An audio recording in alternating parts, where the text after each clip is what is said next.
बदलतो आणि या क्षणाक्षणाला बदलणाऱ्या माणसाला माणसात घेऊन येण्याचं साधन म्हणजेच कीर्तन.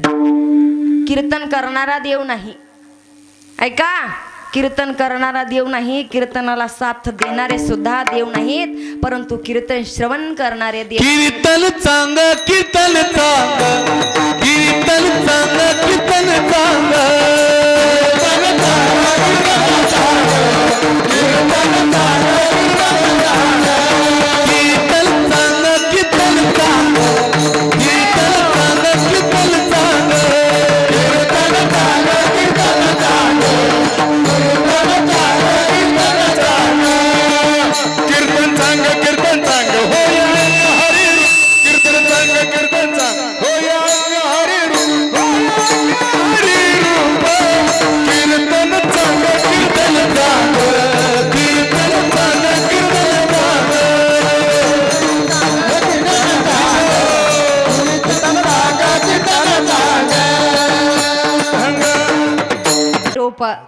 या धर्ममंडपामध्ये आल्याच्या नंतर अहो श्रीमद भागवत कथा श्रवण करायची, सुंदर कीर्तन श्रवण करायचं, हरिपाठ ही श्रवण करायचा आहे, काकडा ही श्रवण करायचा आहे. दररोज या ठिकाणी यायचं आणि 8 दिवस आल्याच्या नंतर आपलं अंग या ठिकाणी हरिरूप करायचं या धर्ममंडपामध्ये. अहो अंग हरिरूप झालंय ना, झाल्याच्या नंतर अहो उभं राहायचं, कपडे झाडायचे, अंगावरचा कचरा वगैरे काढायचा आणि जात असताना नवीन एखादी चप्पल पाहायची, ती घालायची आणि चाललं घरी जायचं.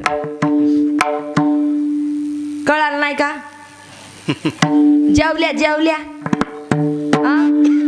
नाही जेवल्या, जेवल्या ना तुम्ही? जरा लांब झाल्या ग, इथं पाहिजे होत्या. लय लांब झाल्या तुम्ही. तुम्ही जेवल्या का?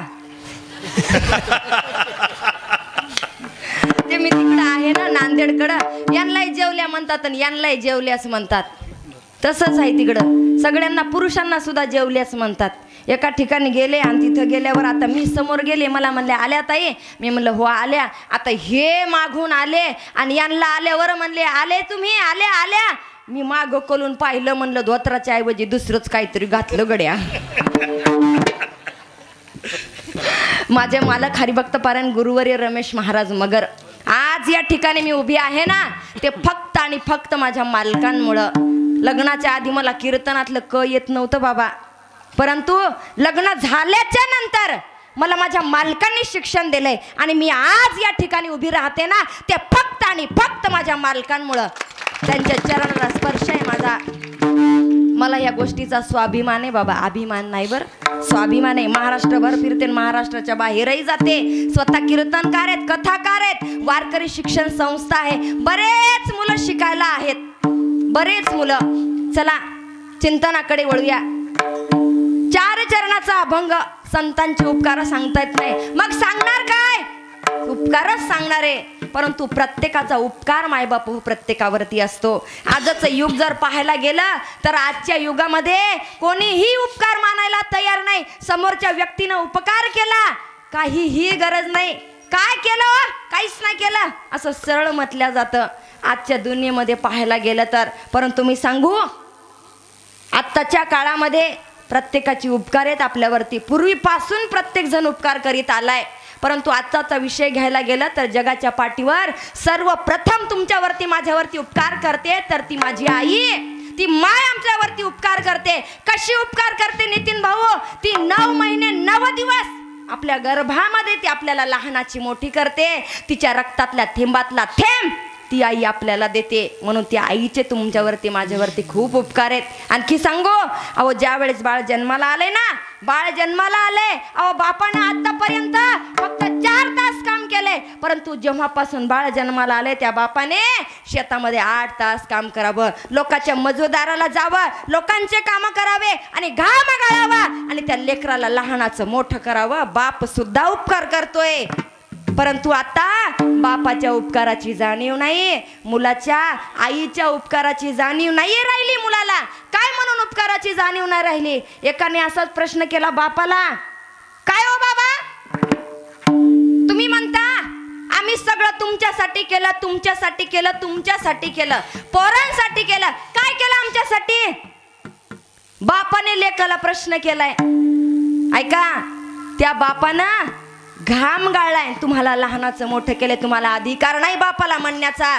तुम्ही आमच्यासाठी काय केलंय? तुम्हाला लहानाचं मोठं केलंय, तुम्हाला शिक्षण दिलंय, त्यांनी त्यांच्या अंगावरची फाटकी कपडे घालावेत पुन्हा, परंतु तुम्हाला नवीन तुमच्यासाठी कपडे दिलेत.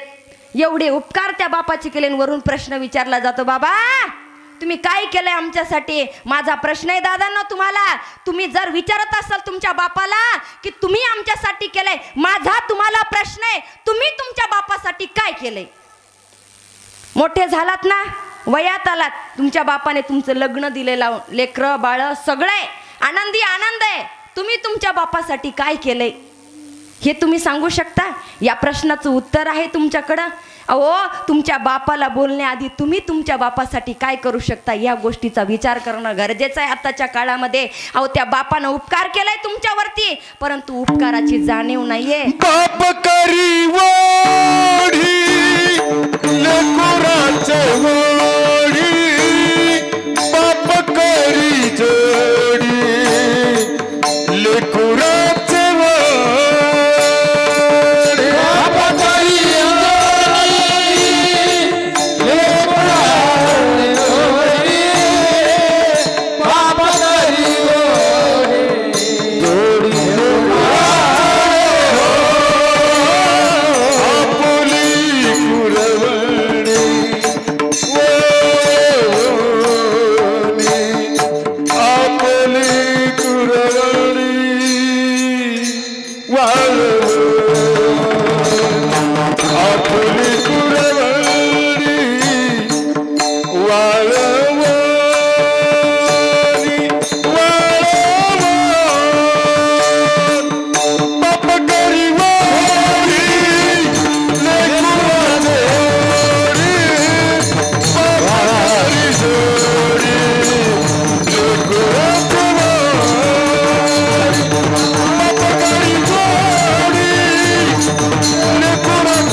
लेकरासाठी आहे आणि लेकरासाठी सगळं करतोय, परंतु आताच्या मुलाला बापाच्या उपकाराची किंमत नाही. माय बाप हो, बापाला प्रश्न केला जातो.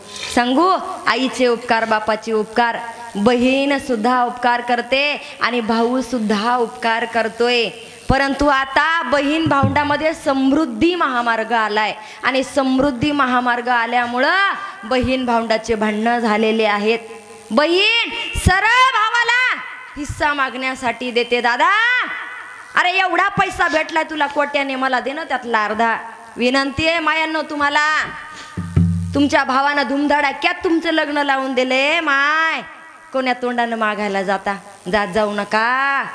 तुम्हाला 2 एकर रान पाहायचं ना, त्यांनी तुम्हाला 4 एकर रान पाहिलंय, त्यांचं विकलं आणि तुम्हाला लावलंय. त्यांना मागायला जाऊ नका. माया हो, तुम्हाला विनंती आहे. आणि एक सांगू दादांनो, तुम्हाला सुद्धा विनंती आहे, तुम्ही तुमच्या बहिणीचं लग्न लावून दिलं म्हणून कर्तव्य संपत नाही. कधी मध्ये तिला माहेरा घेऊन येत जा, ती कधी तुम्हाला हिस्सा मागणार नाही. दोघांची एकमेकांवरती उपकार आहेत. प्रत्येक जण उपकार करतो. शाळेमध्ये गेल्याच्या नंतर गुरुजी आपल्यावरती उपकार करतात. अहो, प्रत्येकाचे पाऊल टाकल्या परत उपकार आहेत, परंतु जगाच्या पाठीवर 3 उपकार सगळ्यात महत्त्वाचे आहेत. त्यातील पहिला उपकार म्हणजे परोपकाराय वहंती नद्या. या देशातली गंगा तुमच्यावरती माझ्यावरती उपकार करते. कशी उपकार करते? तिचं साध्य असतं समुद्राला जाऊन मिळणं. तुमच्याकडं गंगा कुठं जाऊन मिळते? समुद्रालाच मिळते ना. नाही, कालची ना वड्याला जाऊन मिळाली होती. छोटे छोटे मुलं होते, प्रश्न विचारला, सगळ्या नद्या कुठं जाऊन मिळतात? म्हणले आमच्या इथं वड्याला जाऊन मिळतात. म्हणलं मिळू दे बापा, काही हरकत नाही. गंगा समुद्राला जाऊन मिळते. नदी ही समुद्राला जाऊन मिळते. तिचं साध्य आहे बाबा. बरोबर आहे ना. समुद्राला जाऊन मिळणं तिचं साध्य आहे, परंतु ती जात असताना का फेडीत पाप ताप पोखीत तिरीचे पादप समुद्रा जाय आप गंगेचे जैसे. ती जात असताना तिच्या कडीकाठच्या वृक्ष वेली झाड फूल पक्षी प्रत्येकाला पाणी देत देत देत देत समुद्राला जाऊन मिळते. एवढंच नाही, ती विचार करत नाही हा कुठल्या जातीचा आहे, हा कुठल्या पक्षाचा आहे, हे पशु आहे, प्राणी आहे, झाड आहे, फूल आहे, पक्षी आहे, कुठल्याच प्रकारचा विचार करत नाही. ती प्रत्येकाला पाणी देते. आणि हीच जर गंगा एखाद्या तीर्थक्षळी जर गेली ना, वाचेनं जरी नाव घेतलं तर आपले सगळे वाचन म्हणता गंगा गंगा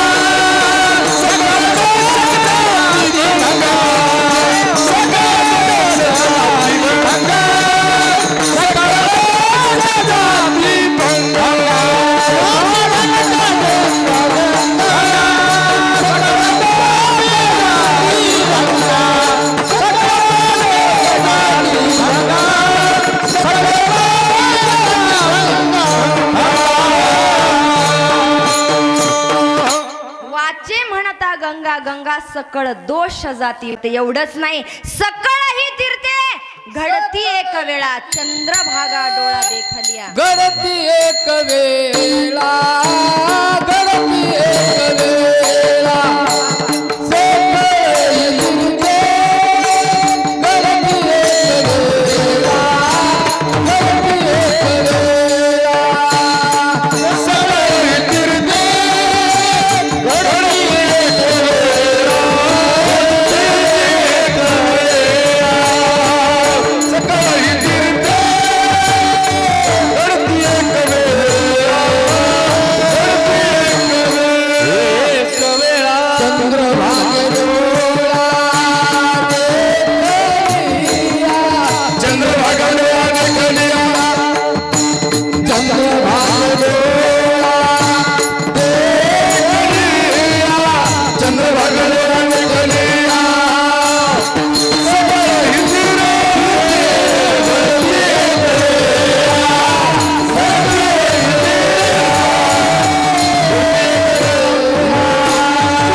नाव दिगंबर महाराज दिगंबर महाराज कदम. वा वा वा वा छान. याला म्हणतात जुनं खोड. मायकाची पण वाट पाहिली नाही. छान. सकळ ही तीर्थे घडती एक वेळा चंद्रभागा डोळा देखल्या. फक्त डोळ्यानं पाहायचे, सगळ्या तीर्थाचं दर्शन होतं. पहिला उपकार. दुसरा उपकार म्हणजे या देशातली गाय तुमच्यावरती माझ्यावरती उपकार करते. कशी उपकार करते? दूध देते, शेण देते, गोमूत्र देते, मेल्यानंतर तिचं कातड सुद्धा आपल्याला देते. काय देते? दूध देते. दुधाचे काय उपकार? एखादं बाळ जन्माला आलंय नितीन भैया, आणि जन्माला आल्याच्या नंतर जगतंय की नाही सांगता येत नाही, पण गाईचं दूध आणा आणि त्या छोट्याशा बाळाला पाजा. ओ कदाचित ते लेकरू वाचू शकतं. आणि लेकरं वाचतात, बरेच छोटे छोटे बाळं वाचतात. दूध फार महत्वाचं. मग शेण काय कामाचं? गाईचं शेण तर फार कामाचं आहे. तुम्ही माझ्यापेक्षा वयानं जपानं तपानं मोठे आहात. पूर्वीचा काळ होता. पूर्वीच्या काळामध्ये अंगणामध्ये सडा सारवण केल्या जायची, सुंदर रांगोळी काढल्या जायची. आता सडा नाही, सारवण नाही, गट्टू आला. गट्टू काशाचीच गरज नाही, परंतु गाईचं शेण घ्या आणि अंगणामध्ये सडा टाका. बाहेरचा विकार कुठलाच घरामध्ये येणार नाही. नाही येणार. गोमूत्र. गोमूत्र तर एवढं चांगलं तुम्हाला असेल माहित बाबा. अहो सर्वसाधारण व्यक्तीला पोटाची कुठलीही बिमारी असू द्या, गाईचं गोमूत्र आणा आणि अनुष्यापोटी सकाळी दररोज प्या. कॅन्सर सारखे बिमार सुद्धा नाहीसे होतात. एवढं गाईच्या गोमूत्रामध्ये ताकद आहे. मग कातड काय कामाचं? हा जो मृदंग वाजतोय ना, आपले गंगा महाराज वाजवतात, हा जो मृदंग गाईच्या कातड्याचा आहे. म्हणून गाईचं काम.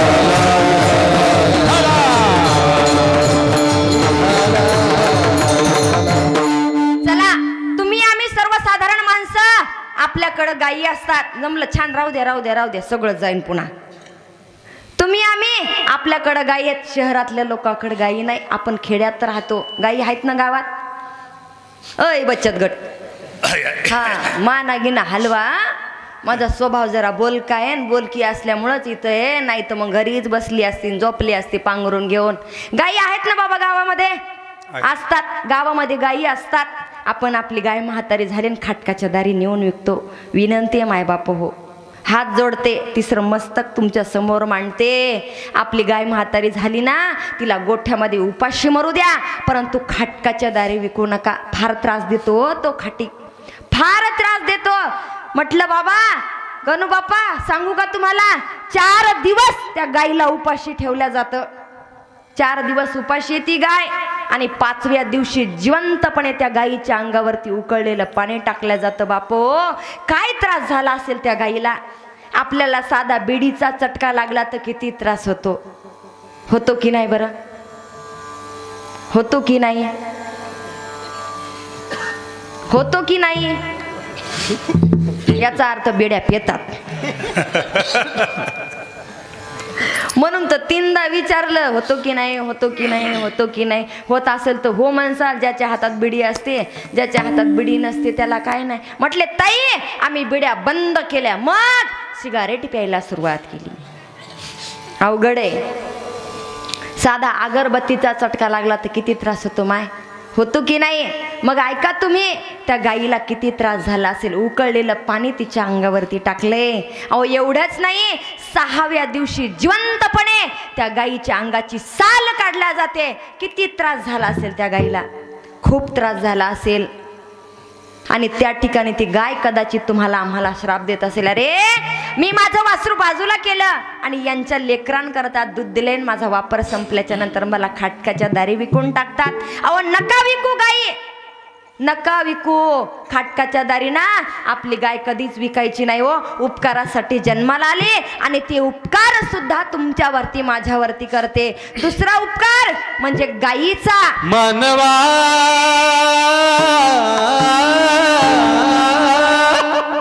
मानवा दया करा काही, कसायाला विकू नका गाई, कसायाला विकू नका गाई, कसायाला विकू नका गाई, कसायाला विकू नका गाई, कसायाला विकू नका गाई, कसायाला विकू नका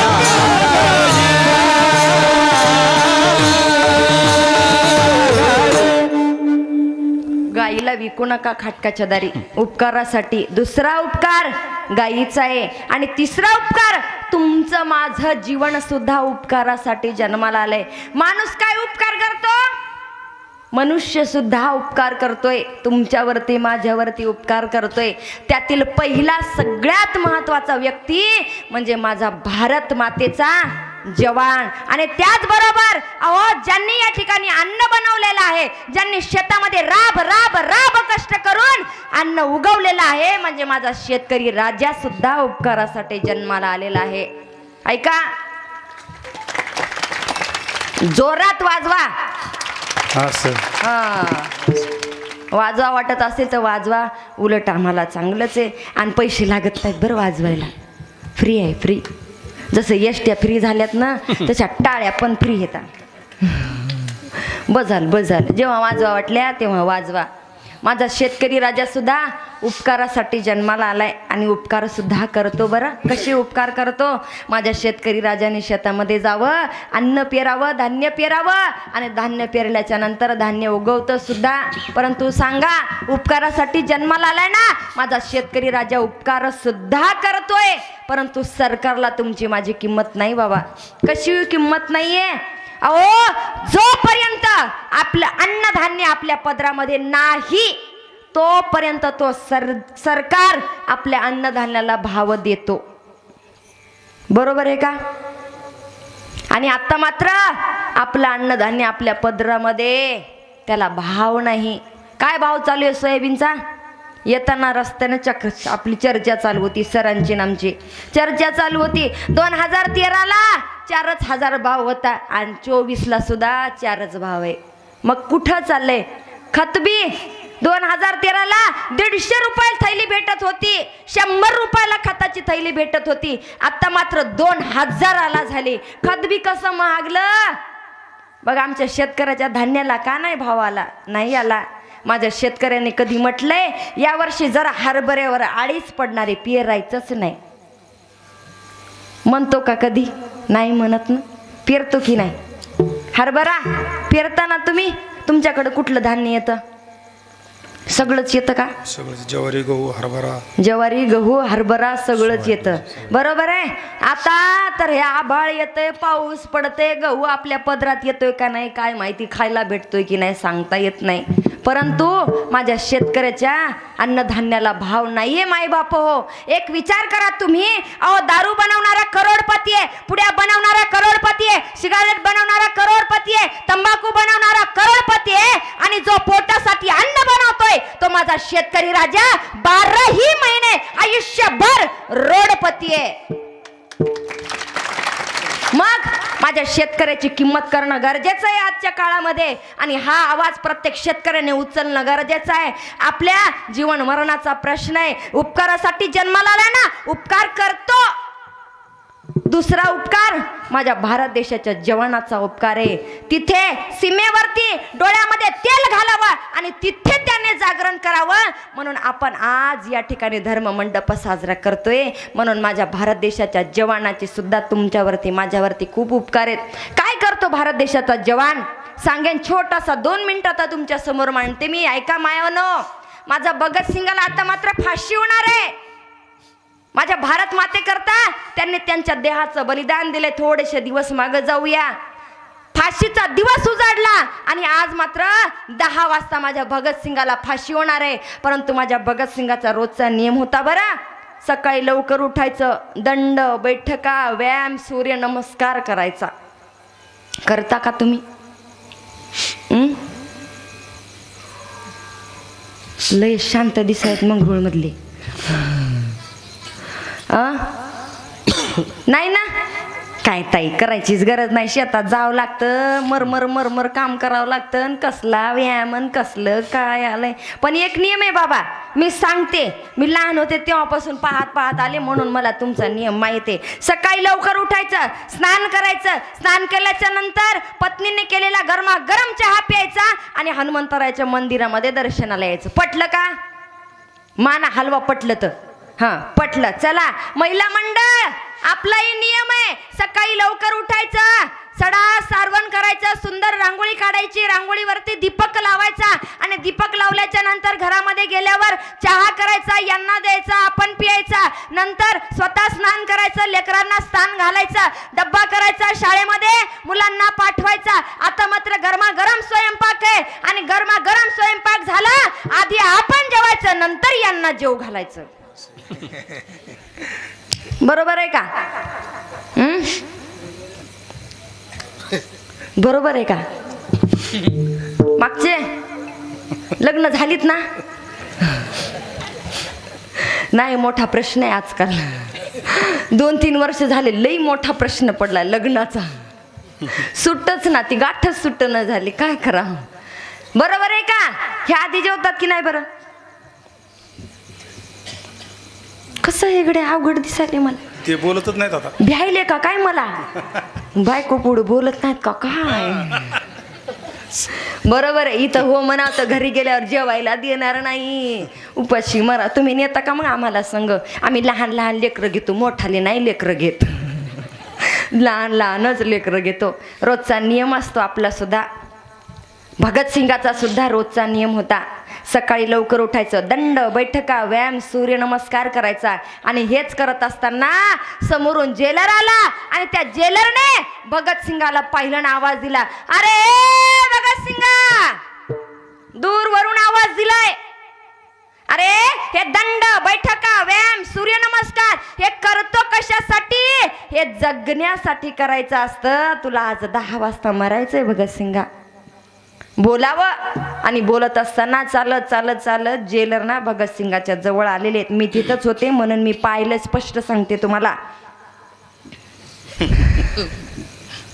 ज्याला कळतं त्याला लवकर कळतं. काही काही ना जेवून जेवून जेवून अन्नदाते लई जेव घालायले. तर जेलरने बोलल्याच्या नंतर ऐका भगतसिंगाने काय सुंदर उत्तर दिलं. सर, कदम सर, झाडे सर, भगतसिंगाने बोलायला सुरुवात केली. मी ना लहान होतो तेव्हापासून मी माझ्या आईला पाहत आलो. माझी आई ती तिच्या देवाची पूजा करते. फक्त देवाची पूजा नाही करत, बगीच्यामध्ये जाते, खूप सारे फुलं तोडून आणते आणि त्यातलं सुंदर टवटवीत लसलसीत दिसणारं फूल ती तिच्या देवाला वाहते. तिचा देव कोणता? मंदिरातला. माझा देव कोणता? माझी भारत माता. अहो, जोपर्यंत चंद्र सूर्य आहे तोपर्यंत या भारतातल्या लोकांनी नाव घेतलं पाहिजे. भगतसिंग लढला फक्त आणि फक्त माझ्या भारत माते करता लढला. काय म्हणावं माझ्या भगतसिंगाने, सुखदेव, राजगुरू तिघांनाही फासावर चढवले. हो ऐका, अंतकरणामध्ये दुःख नाही कोण्या गोष्टीचं. अहो, कोण्या गोष्टीचं दुःख नाही. मी माझ्या भारत माते करता देहाचं बलिदान देतोय, परंतु थोडंसं दुःख आहे. बरं, कसलं दुःख आहे? मला जर आणखी आयुष्य भेटलं असतं ना तर मी माझ्या भारत माते करता खूप खूप काही काही केलं असतं. आजचा विचार करायला गेलं, आजचे तरुण 22 वर्षाचे आहेत. माझ्या भगतसिंगाने 22व्या वर्षी देहाचं बलिदान दिलंय. आताचे पोरं 22व्या वर्षी चौकात चौकात उभे असतात. एकाच्या हातामध्ये पुडी असते, एकाच्या हातामध्ये तंबाखू असतो आणि खुशाल चोळतात आणि गप्पा मारतात. ए, कुठं गेलता रे तू? दिसलास नाही मला 2 दिवस झालं. खुशाल गप्पा असतात. विचार करा, लक्षात येईल तुमच्या दादांनो. माझ्यापेक्षा मोठ्या तुमची लहान बहीण आहे मी, सांगणं बरोबर नाही, परंतु काय करावं, वेळ तशी आलेली आहे. आजचे तरुण रस्त्यानं फिरताना दिसत आहेत. अशा मोठ्या मोठ्या तरुणांचे अहो तुम्ही मागचं भविष्य पहा. अहो, समोर तुमचं पडलेलं आहे, तुम्ही मागचा पुढचा विचार करा. त्यांनी देशासाठी काय केलंय आणि मी माझ्या देशासाठी काय करू शकतो. आणि आत्ताचा जर विचार करायला गेलं तर सध्या आत्ता जर पाहायचं गेलं, आता समाजासाठी कोणीही लढणारा पाहायला भेटणार नाही. परंतु आत्ताचा जर विचार करायला गेलं ना, तुमच्यासाठी, माझ्यासाठी, अहो कदाचित असं वाटतं एका क्षणाला की कधी कधी दादांनी उठावं आणि तुमच्याकडं माझ्याकडं पाहावं आणि तुम्हाला आम्हाला भेटावं. समाजासाठी लढतोय, स्वतःसाठी नाही. कोण हो? माझे मनोज दादा जरांगे. कोणासाठी लढतायत? समाजासाठी लढतायत. माझ्या मराठ्यांना आरक्षण मिळावं याकरता लढतायत, स्वतःसाठी नाही लढत माय बाप हो. सर्वजण स्वतःचा विचार करतात. माझी बायको, माझा मुलगा, माझा नवरा, माझी मुलगी, माझा जावई, बस. 5व्या माणसाचा त्या घरामध्ये एंट्रीच नाही. फक्त 4 माणसाचा विचार आहे, 5व्या माणसाचा विचार केला जात नाही. परंतु दादांनी ऐका, काय अवस्था आहे आज दादांची. सकाळपासून आम्ही न्यूजवरती आहोत. जसा वेळ भेटेल तेव्हा प्रत्येकाचं लक्ष फक्त आणि फक्त दादांकडे. आज जर विचार करायला गेलं तर दादांना आज फार मोठी गरज आहे दवाखान्याची, परंतु दवाखान्यात सुद्धा जायला तयार नाहीत. मला या ठिकाणी उपचारच करायचा नाही, सरळ म्हणून सांगितलेलं आहे. ऐका, नाकातून भळाभळा रक्त निघायला सुरुवात झालेली आहे. आज थोड्याशा दिवसासाठी आपण दादांच्या मागं राहणं गरजेचं आहे. खूप आहो, सगळा गड जिंकलाय, फक्त आता आपला भगवा फडकायचा राहिला आहे आणि त्या भगव्यासाठी लढणं गरजेचं आहे. पत्नी बाजूला आहे, मुलं बाळ लेकरं सगळे बाजूला आहेत. फक्त एकटे उपोषणाकरता बसलेले आहेत, तुमच्यासाठी, माझ्यासाठी. म्हणून त्या दादांना सुद्धा तुमच्यावरती, माझ्यावरती फार उपकार आहेत त्यांचे. आज जर या ठिकाणी अहो म्हटलं जातं 2024 फार आनंदाचं आहे, 2024 फार आनंदाचं आहे. हो, आनंदाचं आहे, खूप आनंदाचं आहे. मी सुद्धा मान्य करते आणि आहे आनंदाचं. मुळात सांगायला गेलं तर पूर्व अशी चर्चा होती 2024 मध्ये कोणी जिवंत राहणार नाही, सगळे मरणार, एकही जिवंत राहणार नाही, अशी चर्चा होती. पण आता 2024 आनंदाचं असं आहे. ऐका, 2024ला आपलं चंद्रयान 3 चंद्रावरती पोहोचलंय, म्हणून हा एक आनंदाचा क्षण आहे.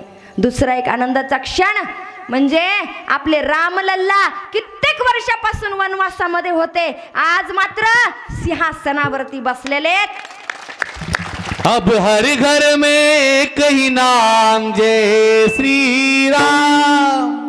अब हर घर में एक ही नाम, एक ही नारा गूंजेगा, मेरे भारत का बच्चा बच्चा जय जय श्री राम बोलेगा, मेरे भारत का बच्चा बच्चा जय जय श्री राम बोलेगा, भारत का बच्चा जय जय श्री राम बोलेगा, मेरे भारत का बच्चा बच्चा जय जय श्री राम बोलेगा, मेरे भारत का बच्चा बच्चा जय जय श्री राम बोलेगा, मेरे भारत का बच्चा बच्चा जय जय श्री राम बोलेगा, भारत का बच्चा बच्चा जय जय श्री राम बोलेगा, भारत का बच्चा बच्चा जय जय श्री राम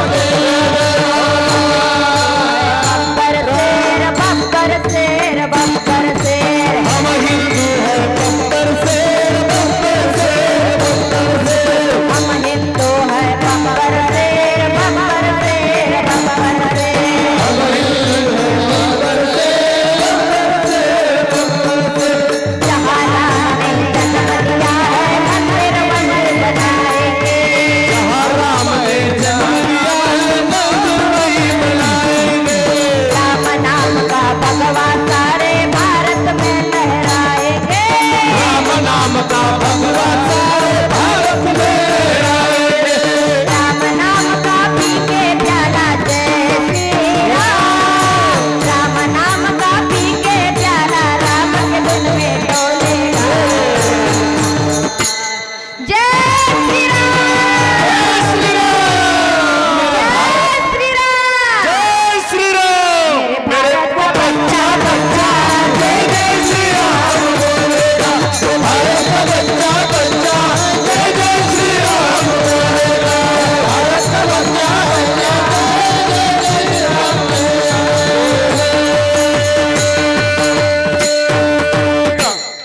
वा. हा एक आनंदाचा क्षण आहे आणि आणखी एक आनंदाचा क्षण म्हणजे आपल्याला आरक्षण मिळालेलंच आहे हो, 100% मिळाल्यासारखे देणंच भाग आहे सरकारला. उभं राहायचं की बसायचं हे आता मराठ्यांच्या हातात आहे. जास्त दूर जात नाही मी, माझा विषय नाही तो. तिकडे जायचं नाही, उपकारासाठी आहे ना, उपकारावरती राहूया. भगतसिंगाने म्हणावं, काय म्हणावं, सरफरोशी की तमन्ना अब हमारे दिल में है, सरफरोशी की तमन्ना अब हमारे दिल में है, देखना है जोर कितना बाजू है कातिल. दिल दिया है जान भी देंगे ऐ वतन तेरे, दिल दिया है जान भी देंगे ऐ वतन तेरे, दिल दिया है जान भी देंगे ऐ वतन तेरे, दिल दिया है जान भी देंगे ऐ वतन तेरे.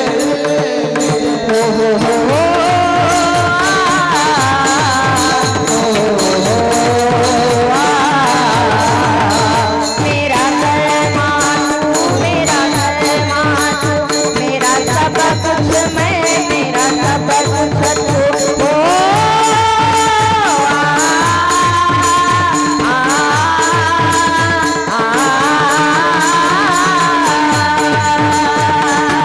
हम जिएंगे और मरेंगे ऐ वतन तेरे लिए. दिल दिया है जान देंगे ऐ वतन तेरे, दिल दिया है जान देंगे ऐ वतन तेरे.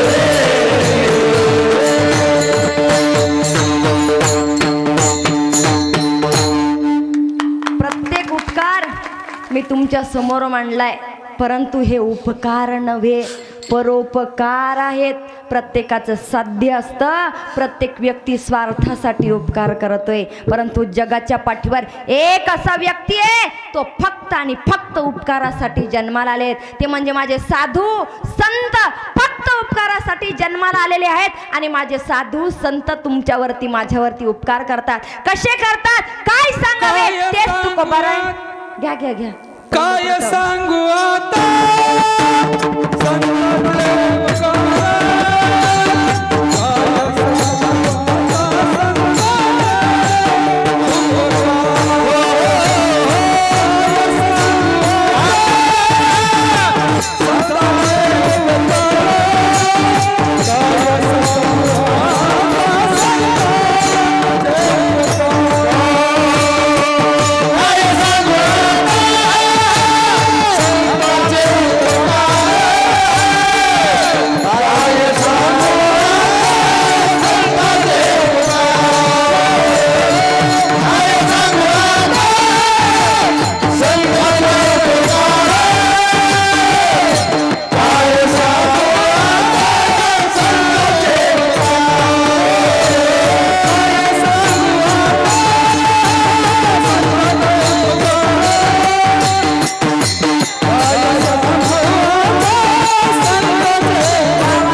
महाराजांचं नाव?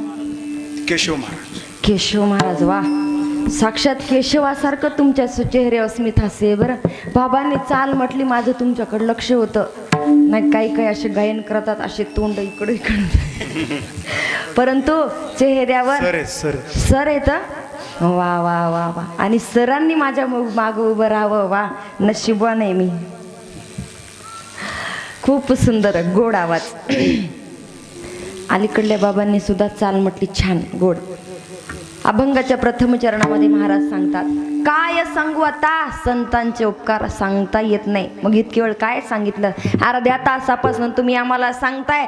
सांगितलं काय? उपकार नाही परोपकार आहे. जगाच्या पाठीवर फक्त माझे साधू आणि संत उपकारासाठी जन्माला आले. ते उपकारासाठी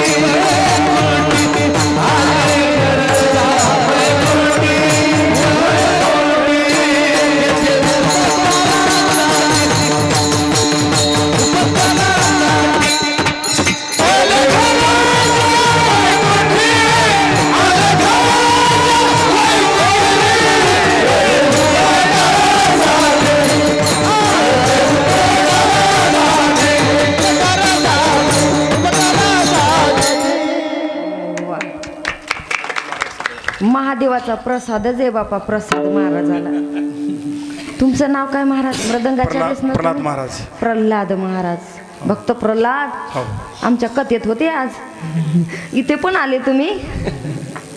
छान. येथे उपकारासाठी आले गरजा वैकुंठी. कुठून आलेत? वैकुंठावरून आलेत. फक्त मृत्यू लोकामध्ये या ठिकाणी उपकार करण्यासाठी आलेले आहेत. तुमच्यावर माझ्यावर सुद्धा वैकुंठवासी आलो याची कारणाची.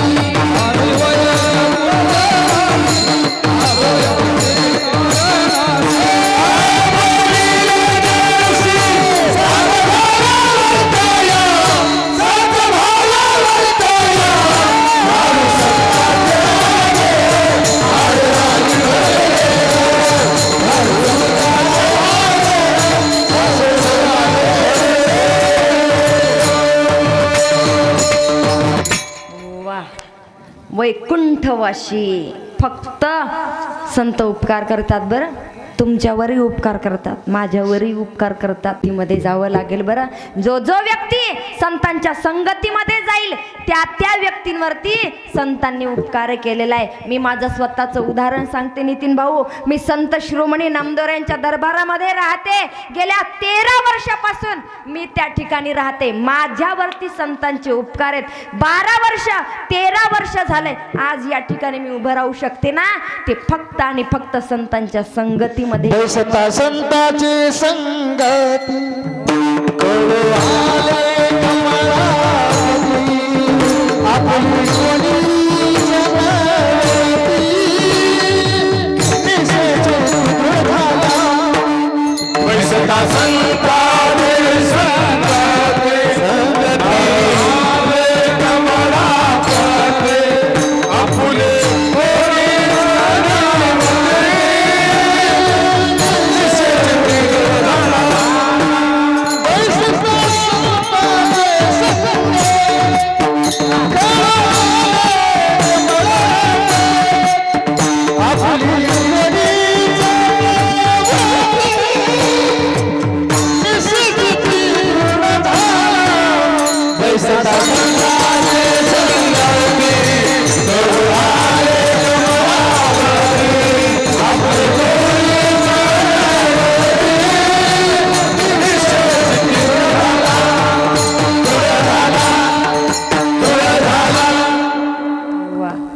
छान. संतांच्या संगतीमध्ये जावं असं ऐकल्यावर गोड वाजल्यावर कशाला लाजता? वाजवा ना डोळा जोरात टाळ्या. किती गोड रूप आहे दादांचं बाबांचं. माझ्या वडिला समान आहेत. मग अशा व्यक्तींसाठी टाळ्या वाजवत जा. चला संतांच्या संगतीमध्ये गेलं ना, थोड्या वेळामध्ये तुम्हाला सांगेन. वेळ संपत आलाय. 10 मिनटं 15 मिनटं माझ्याकडे राहिलेत. 15 मिनटामध्ये मला राहिलेले 3 चरण सोडवायचे. एकच चरण सुटायचं राहिले अजून. ते कसं आहे, घडी ना माझी सौतनच आहे, पुढं पुढं जाते ती माझ्यापेक्षा जास्त. काय संत संगती गेल्याच्या नंतर संत तुमच्यावरती माझ्यावरती उपकार करतात. बरोबर आहे, जावं लागतं संतांच्या संगतीमध्ये. संतांची संगत तुमच्या समोर 5 मिनिटामध्ये सांगून ठेवेल मी, कोणत्या संतांनी कोणत्या संतांवरती उपकार केलेला आहे. जास्त दूर जायची गरज नाही. आपल्या परभणी जिल्ह्यातलं उदाहरण आहे. आणि मी ज्या ठिकाणी राहते ना, माझ्या नामदोऱ्यांचं उदाहरण आहे. माझ्या नामदोऱ्या पंढरपूरमध्ये राहत होते. राहत असताना अतिशय सुंदर राहतायत, परंतु ऐका, योगा योग असा आला, माझ्या जनाबाई सुद्धा पंढरपूरला गेलेल्या आहे. छोट्याशा आहेत बरं, कुतूहल वय आहे माझ्या जनाबाईचं. पंढरपूरला गेल्यात आणि पंढरपूरला गेल्याच्या नंतर ऐका ना, संतांचं चरित्र आहे. संतांचं चरित्र कीर्तनाच्या माध्यमातून प्रत्येकानं श्रवण करावं. आत्ताच्या या कलियुगामध्ये उद्धार संतांच्या चरित्राने होणार आहे. प्रत्येकाच्या लक्षातही राहिलो म्हणून सर्वजण लक्ष देऊन ऐका. छोट्याशा जनाबाई आहेत, पंढरपूरला गेल्यात आणि गेल्याच्या नंतर ऐका, गेलात ना पंढरपूरला, जाता का पंढरपूरला? जाता की नाही? हा, जोरात बोलावं लागते का हो नितीन भाऊ? हा, जोरात बोलावं लागतं. बरोबर आहे तुमचं. जोरात बोलायच्या कानातच घुसत नाही. जाता ना पंढरपूरला माय? नसल जात जात जावं माय, आपलं माहेर घर आहे. आल्या ना संसारात जरा पंढरपूर, आल्या ना संसारात आल्या ना संसारात जरा पंढरपूर, आल्या ना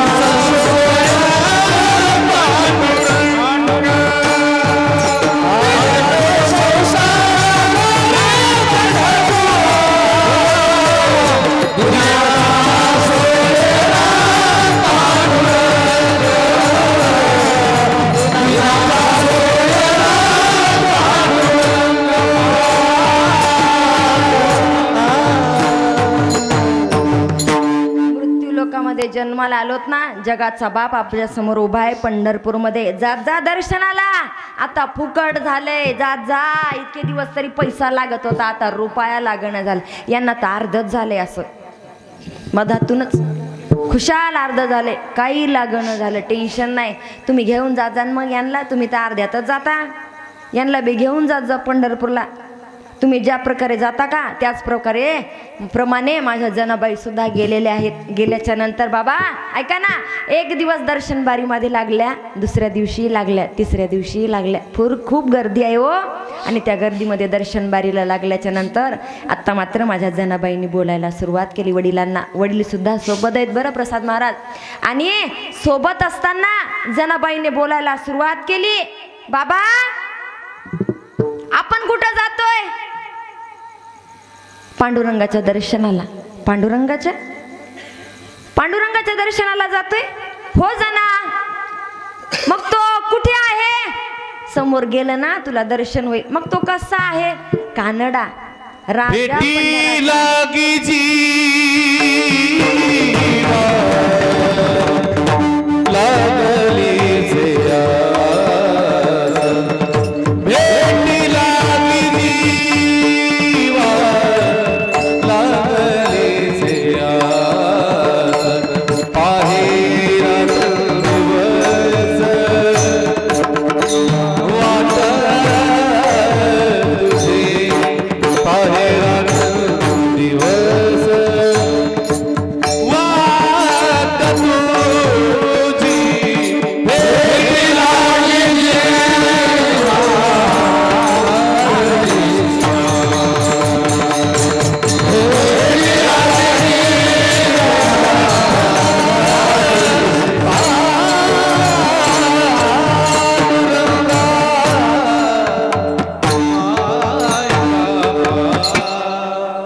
जनाबाईच्या अंतकरणामध्ये आस लागली पांडुरंगाच्या दर्शनाला. छोटे छोट्या जनाबाई छोटे छोटे प्रश्न असणार, मोठे मोठे प्रश्न नसणार. बोलायला सुरुवात केली. हो ना जना, चल समोर गेल्याच्या नंतर पांडुरंगाचं दर्शन होईल. कसा आहे तो? अगं विटेवर उभा आहे, कटेवर हात आहेत आणि अतिशय सुंदर दिसतो. बरं ठरलं, समोर गेल्या. आता मात्र पांडुरंग समोर आहे. जनाबाईने पाहिलं, देव काळा का दिसतोय? काळा दिसतोय का दिसतोय? जना, कानडा राजा पंढरीचा आहे, काळा दिसणार ना. ठीक आहे. जनाबाईने पांडुरंगाला पाहिलं आणि वडिलांनी सांगितलेलं होतं, जना हा पांडुरंग जगाचा बाप आहे.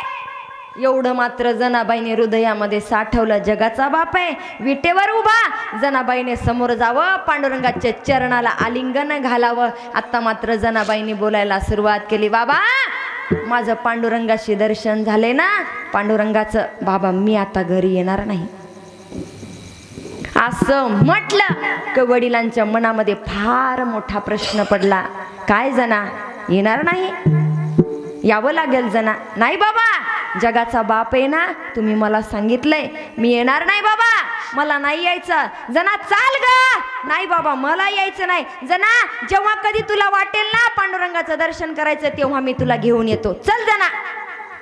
जनाबाई ऐकायला तयार नाही. मला नाही यायचं. एकादशी झाल्या, द्वादशी झाले, त्रयोदशी झाल्या, जनाबाई ऐकायला तयार नाही. बापाचा जीव अडकलाय लेकीमध्ये, बापही सोडून जायला तयार नाही. जनाबाईला आई नाही बरं. आणि इथे विशेष सांगायचं म्हणजे बापाचं मुलापेक्षा मुलीवर जास्त प्रेम आहे. का प्रेम आहे? कारण बाप हा मुलीवर काकणभर प्रेम जास्त करतो. मुलगी ना हे दुसऱ्याच्या घरी निघून जाते हो, आणि मुलगा आयुष्यभर आपल्या सोबत राहतो. म्हणून त्या बापाचं मुलीवर जास्त प्रेम आहे. आणि बाप प्रेम करतो, मुलावरही करतो आणि मुलीवरही करतो. झिजू झिजू संसाराचा गाडा हाकला, होटा मंदी हासू जरी कना वाकला, घडी भर तू थांब जरा, ऐक त्याची धापर, लई अवघड हाय गड्या, उमगाया बापर, उमगाया बापर, लई अवघड हार गड्या, उमगाया बापर, उमगाया बापर. बाप असतो तसा प्रत्येकावर प्रेम करतो. त्यांचं कर्तव्य आहे ना, करतो. जनाबाईच्या वडिलांनी सांगावं, जनाबाई ऐकायला तयार नाही. परंतु जनाबाईच्या वडिलांचं लक्ष आहे एका साधूकडे, एका संतांकडं, माझ्या संत शिरोमणी नामदेवरायांकडं लक्ष आहे. दररोज मंदिरामध्ये येतात, पायामध्ये घुंगरं आहेत, हातामध्ये विणा आहे, हातामध्ये चिपळ्या आहेत. आणि हे पाहावं, आणि पाहिल्याच्या नंतर आता मात्र माझ्या जनाबाईचा हात माझ्या नामदेवरायांच्या हातामध्ये दिलाय हो. आणि दिल्याच्या नंतर वडील निघून गेलेत. कामं असतात ना, जावं लागलं. गेलेले आहेत. माझ्या नामदेवरायांना जनाबाईच्या हाताला धरावं आणि माझ्या जनाबाई घरी घेऊन गेलेले आहेत. आता मात्र माझ्या जनाबाई नामदेवरायांच्या घरामध्ये राहत आहेत, लहानाच्या मोठ्या होत आहेत. सकाळी लवकर उठल्या, स्नान केलं, आणि स्नान केल्याच्या नंतर 4 वाजता काकडा सुरू होण्याआधी माझ्या जनाबाई दर्शनाकरता निघाल्या पांडुरंगाच्या. आणि दर्शनाकरता निघाल्याच्या नंतर आता मात्र आईने आवाज दिलाय, जना कुठं निघाली? आई दर्शन करून येते पांडुरंगाचं. पांडुरंगाच्या दर्शनाला जना 14 माणसाचं कुटुंब आहे ग. दळण दळावं लागतं. दळण दळल्याशिवाय पोटाला अन्न भेटणार नाही. जना ऐक ना, आपल्या घरी जात्यामध्ये दाणे भर आणि दळण दळायला सुरुवात कर. माझ्या जनाबाईंना पांडुरंगाच्या दर्शनाकरता आल्या होत्या हो. माझ्या जनाबाईने विचार केला, दळण दळल्याच्या नंतर मी पांडुरंगाच्या दर्शनाला जाईल. परंतु घरामध्ये एवढ्या माणसांचं कुटुंब, माझ्या जनाबाईला मंदिरामध्ये जाण्याकरता वेळ भेटत नव्हता. आत्ताचा विचार करायला गेलं, घरामध्ये फक्त 2च माणसं असतात. काय करतात? 2 तोंडन खिचडी बोंड.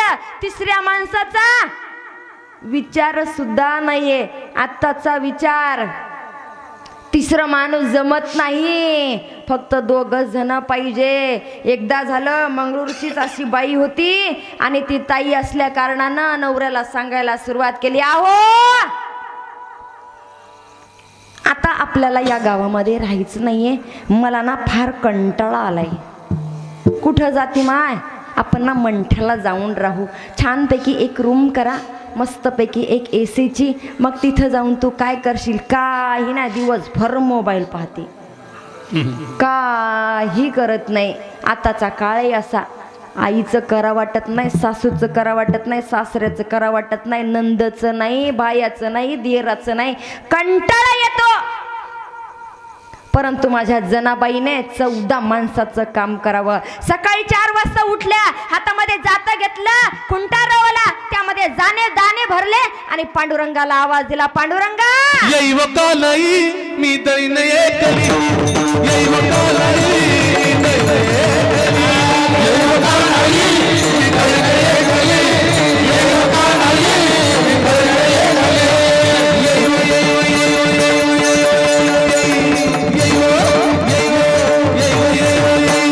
येईव कालाई मी दैन एकली, येईव कालाई मी दैन एकली, येईव कालाई चला.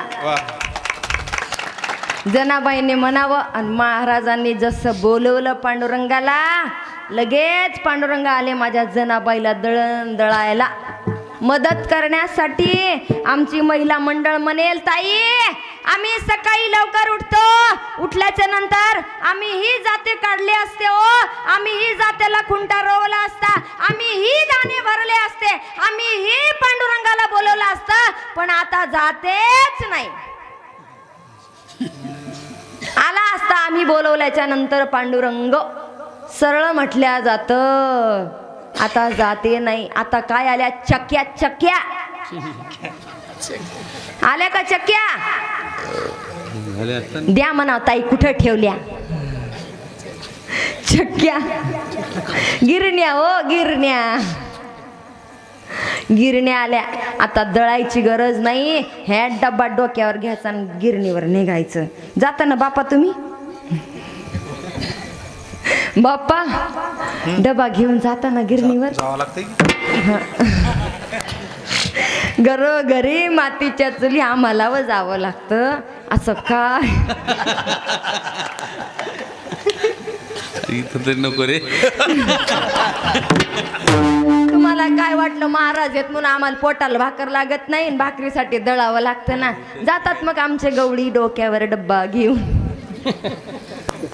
दळायला जावं लागतं. जनाबाईने आळवले देवाला, पांडुरंग आलेले आहेत. माझ्या जनाबाईने झाडून काढावं, पांडुरंगाने केर भरावा. माझ्या जनाबाईच्या गोवऱ्या सुद्धा विठ्ठल विठ्ठल म्हणत होत्या. आणि या ठिकाणी माझ्या नामदेवरायाच्या संगतीमध्ये संत जनाबाई आलेले आहेत. आणि इथे माझ्या जनाबाईने म्हणावं, मी नामदेवरायांच्या संगतीमध्ये आले आणि आल्याच्या नंतर माझ्यावरती नामदेवरायांचे उपकार झालेले आहेत, आणि या उपकारातून उतराई होण्याकरता माझा जीव जरी ठेवला तरी द्यावे त्याशी भावे उतराई, काय द्यावे त्याशी भावे उतराई, भावे उतराई, काय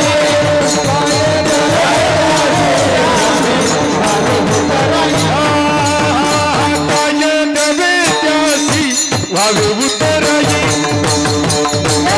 द्यावे त्याशी भावे उतराई, द्यावे त्याशी भावे उतराई, भावे उतराई. ठेविता काय जीव थोडा, जीव थोडा, काय द्यावे त्याशी भावे उतराई, काय द्यावे त्याशी भावे उतराई, भावे उतराई.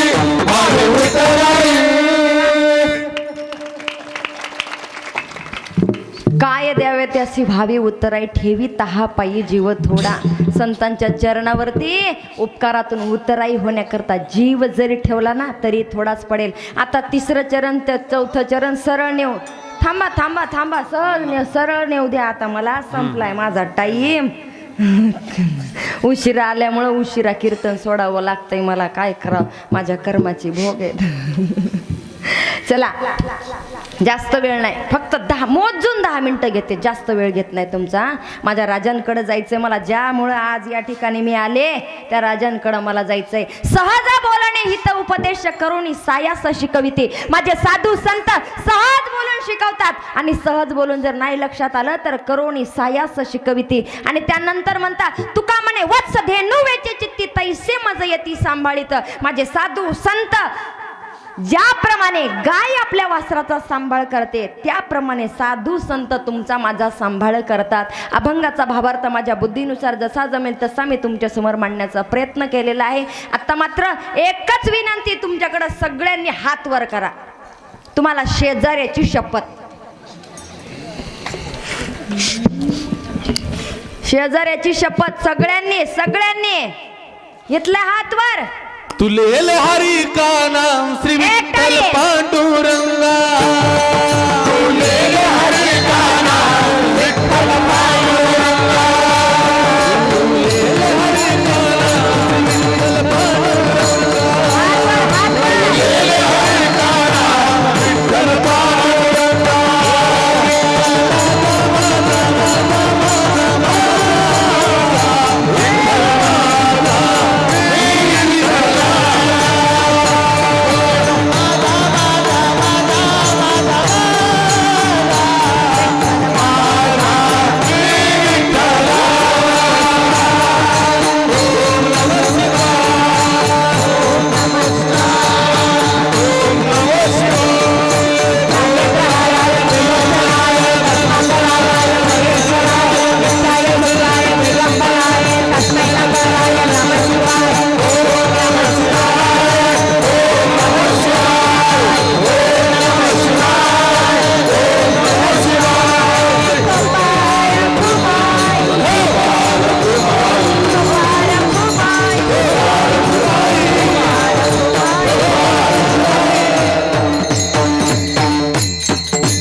चला, अभंगाचा भावार्थ तुमच्या समोर मांडलेला आहे. अवघ्या 10 मिनिटामध्ये माझ्या राजांचं चरित्र तुमच्या समोर मांडायचे. नितीन भाऊने मुद्दाम मला फोन केला, ताई राजांच्या चरित्राकडे जाऊया. ज्या राजांचे तुमच्यावरती माझ्यावरती खूप उपकार आहेत ना, त्या राजांचं चरित्र अवघ्या 10 मिनिटामध्ये तुमच्या समोर मांडणार आहेत. काय उपकार आहेत माझ्या राजांचे? अहो एवढे उपकार, आपल्या अंगाची कातडी काढावी आणि माझ्या राजांच्या पायामध्ये चपला म्हणून घालावी तरी सुद्धा राजांचे उपकार आपण फेडू शकत नाही. एवढे राजांचे उपकार आहेत. हे जे मंदिर दिसतंय ना, फक्त राजांमुळं. मंदिरावरती कळस आहे, फक्त राजांमुळं. मंदिरामध्ये देव आहे, फक्त राजांमुळं. स्त्रियांच्या कपाळावरती कुंकू आहे, ते फक्त आणि फक्त माझ्या राजांमुळं. आणि माझ्या माळकऱ्यांच्या गळ्यामध्ये माळ आहे, ते फक्त आणि फक्त माझ्या राजांमुळं. म्हणूनच मी त्या राजांच्या जीवनातला एक छोटासा प्रसंग तुमच्या समोर मांडणार आहे. सर्वजण या ठिकाणी हृदयाचे कान करा आणि माझ्याकडे लक्ष द्या. जास्त वेळ घेणार नाही. गड आहे पन्हाळा आणि पन्हाळा गडाच्या पायथ्याशी सिद्धी मसूद आणि सिद्धी जोहर 42,000चं सैन्य घेऊन आलाय. गडावरती फक्त 1200 मावळे आणि 42,000चं सैन्य. युद्ध होऊ शकत नाही हो, अहो शक्य नाही. काय करावं ऐका. ज्या वेळेस राजांवरती संकट आले, माझ्या राजांची युक्ती अहो एक समोर यायला सुरुवात केलेले. तुमच्यावरती संकट येतात, माझ्यावरती संकट येतात, परंतु आपण संकटांना सामोरं जाऊ शकत नाही. संकटांना सामोरं जायचं असेल तर चला माझ्या राजांच्या शिवचरित्राकडे. आणि शिवचरित्राकडे गेल्याच्या नंतर संकटांना सामोरं कसं जायचं हे तुम्हाला आम्हाला राजा शिकवतात. फार मोठं संकट आहे, 42,000चं सैन्य कसं सामोरं जावं. परंतु अहो प्रश्नाचं उत्तर भेटलंय. प्रश्नाचं उत्तर असं, त्याच गडाच्या पायथ्याशी नेमापूर म्हणून गाव आहे आणि त्या गावामध्ये शिवा काशेद राहतोय. जातीनं नावी आहे, परंतु माझ्या राजानं बोलवल्याच्या नंतर एका पायावर यायला तयार झाला. राजा मोजरा घ्या, राजा मोजरा घ्या. मुजरा घ्या म्हटलं की राजांचे डोळे डबडबले आणि डबडबल्या डोळ्याने राजांना बोलायला सुरुवात केली. बाजी शिवा, तुम्ही या ठिकाणी आलात ना, आल्याच्या नंतर तुम्हाला सिद्धी मसुदाच्या शामियान्यामध्ये जायचंय. त्या सिद्धी मसुदाच्या शामियान्यामध्ये गेल्याच्या नंतर कदाचित तो सिद्धी मसूद तुमचे तुकडे तुकडे तुकडे सुद्धा करू शकतो. परंतु ऐका, काय उत्तर दिलं तुम्ही? आम्ही जातीपातीचा विचार करतो. अहो जातीनं नावी आहे, माझी ही जात, माझी ती जात, माझा हा धर्म, माझा तो धर्म. अहो कुठला कोणाचा धर्म, कुठली कोणाची जात? सगळ्यांचा एक धर्म आणि तो फक्त आणि फक्त हिंदू धर्म. सांगावं राजा, मुजरा स्वीकार करा राजा. आणि आता मात्र शिवानी बोलायला सुरुवात केली. राजा, आयुष्यभर मी शिवा काशीद म्हणून जगल्यापेक्षा एक दिवस मी छत्रपती शिवाजी महाराज म्हणून जगेल. आणि असं म्हटल्याच्या नंतर आता मात्र गडावरून 2 पालख्या काढल्या. एका पालखीमध्ये राजा बसलेत, एका पालखीमध्ये शिवा काशीद बसलेला आहे. शिवा काशीदाला राजांचे सर्व अलंकार दिलेले आहेत, वस्त्र दिलेले आहेत, अहो तलवार सुद्धा दिलेली आहे, जिरे मुकुट दिलेला आहे. आणि शिवा काशीद बसलेले आहेत. शिवा काशीदासोबत 4 समावळे, माझ्या राजांसोबत 4 समावळे, गडावरती 4 समावळे. आता मात्र शिवा काशीद निघाला निघाला निघाला निघाला आणि सिद्धी मसुदाच्या शामियान्यामध्ये गेला. तिथे एकाचे डोळे चमकले. डोळे वाघाचे नव्हते, डोळे हरणाचे नव्हते, डोळे एका माणसाचे होते. आणि डोळे चमकल्याच्या नंतर लक्षात आलं, अरे या छत्रपतीने दगा दिलाय, दगा दगा दगा म्हटल्याच्या नंतर माझ्या शिवा काशीदाचे तुकडे तुकडे तुकडे करण्यात आले आणि माझं 4 समावळं सुद्धा कापण्यात आलंय. आणि ही बातमी गुप्तहेराने माझ्या बाजी प्रभूंना सांगितले. माझे बाजी प्रभू राजांच्या सोबत होते, माझ्या बाजी प्रभू सोबत 4 समावळे होते. आणि बातमी कळाल्याच्या नंतर आता मात्र बाजी शांत झालेले आहे. आणि शांत झाल्याच्या नंतर बाजीने सुद्धा राजांना मुजरा करावा. राजा मुजरा घ्या, राजा मुजरा घ्या, राजा मुजरा घ्या. बाजी, या क्षणाला मला मुजरा घालताय. माझा शिवा त्या सिद्धी मसुदाच्या शामियान्यामध्ये गेलाय आणि आपल्याला पन्हाळा गडावर पोहोचतो व्हायचंय. आणि या ठिकाणी तुम्ही मला मुजरा घालताय काय बाजी? बाजीने बोलायला सुरुवात केली. राजा, आपल्या शिवा काशीदाचे तुकडे तुकडे केलेत राजा, आणि आपलं 4 समावळं सुद्धा कापले राजा. ऊसाच्या कांडे एवढे तुकडे केलेत आणि त्यांना पोत्यामध्ये सुद्धा भरण्यात आले. गुप्तहेराने बातमी सांगितले. आणि तो सिद्धी मसूद 3500चं सैन्य घेऊन आपल्या मागं लागला. राजा राजा राजा, मुजरा स्वीकार करा राजा, आपल्याकडे 4 समावळे राजा, यातले 100 मावळे घ्या राजा. तुम्ही विशालगडावर जा, तिथे तोफांच्या 5 फरी लावा आणि तिथे सुरवेचा वेढा पडलाय, त्यांना पराभूत करा राजा. माझा मुजरा स्वीकार करा राजा. अहो राजा ऐकायला तयार नाही. बाजीने बोलायला सुरुवात केली. राजा राजा, माझी शपथ आहे राजा, लाख मेले चालतील परंतु लाखाचा पोशिंदाच जगला पाहिजे. आता मात्र राजा ऐकायला तयार झालेले. राजाने 100 मावळे घेतले आणि विशालगडाकडे निघालेले आहे. विशालगडावरती सुरवेचा वेढा पडलाय, त्यांना पराभूत करतायत. बाजींकडे 300 मावळे. आपल्या एक एक मावळ्यांना सांगावं, मावळ्यांना एकने 100ला मारायचे, 100ने 200ला मारायचं आणि 300ने 1000 लाख कापायचा. सर्व काही युक्ती झालेली आहे. माझ्या बाजीने एका हातामध्ये दांडपट्टा घेतला, एका हातामध्ये तलवार घेतली. आता मात्र ज्या ठिकाणी उभे आहेत ना, त्याला पूर्वीच्या काळी घोडखिंड म्हटलं जातं. फक्त 2 माणसं येतात आणि 2 माणसं जातात. समोरून गमी यायला लागला. आलं आलं आलं आलं, अहो टेकलं. आणि टेकल्याच्या नंतर माझ्या बाजीने एका हातामध्ये दांडपट्टा घेतला, एका हातामध्ये तलवार घेतली आणि घोषणा करायला सुरुवात केली. हर हर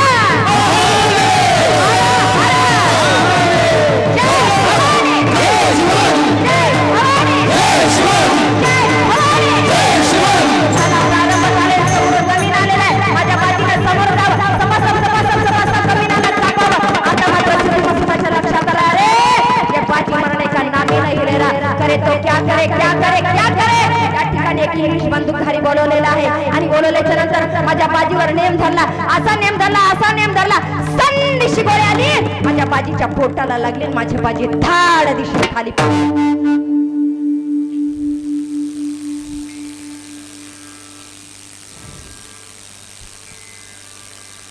प्रत्येकाला वाटत असेल ना माझी बाजी निघून गेली, हो ना सर? नाही, माझी बाजी अजूनही जिवंत आहेत. ऐका, माझ्या बाजीकडं ढाल नाही लावण्याकरता. एका हातामध्ये दांडपट्टा आहे, एका हातामध्ये तलवार आहे. ढाल नाहीये, समोरून एखादा भाला यायचा माझ्या बाजीच्या पोटामध्ये जायचा. माझ्या बाजीच्या पोटाला इंच इंच जखमा झाल्यात माय, आणि माझे बाजी लाल बुंद झालेले आहेत. ही धरती माता सुद्धा लाल बुंद झाले. परंतु त्या अवस्थेमध्ये माझ्या बाजीने विचार करावा. धरती मातेवरती पडलेले आहेत आणि पडलेले असताना विचार करतायत अंतकरणामध्ये, मनामध्ये, अरे माझा राजा आतापर्यंत पोहोचत झालेला नाही आणि मला मरण योग्य नाही. माझ्या बाजीने परत उठावा. उठल्याच्या नंतर परत एका हातामध्ये दांडपट आहे, एका हातामध्ये तलवार आहे. समोरून गमीन आलेला आहे. गमीनानं कापायला सुरुवात केली. सपासप सपासप सपासप सपासप कापतायत. हर हर हर हर जय भवानी, जय भवानी. आता मात्र परत गमीन आलेलं आहे. गमीनानं कापायला सुरुवात केलेली आहे. सपासप सपासप सपासप कापायला सुरुवात केलेली आहे. अहो परत लक्षात आलं स्थिती मसुराच्या, आणि परत माझ्या बाजूवर नेम धरला. आता तर असा नियम धरला, असा नियम धरला, संकष्टी गोळी आली. माझ्या बाजीच्या काय झाला लागली आणि माझी बाजी धाड दिसून खाली.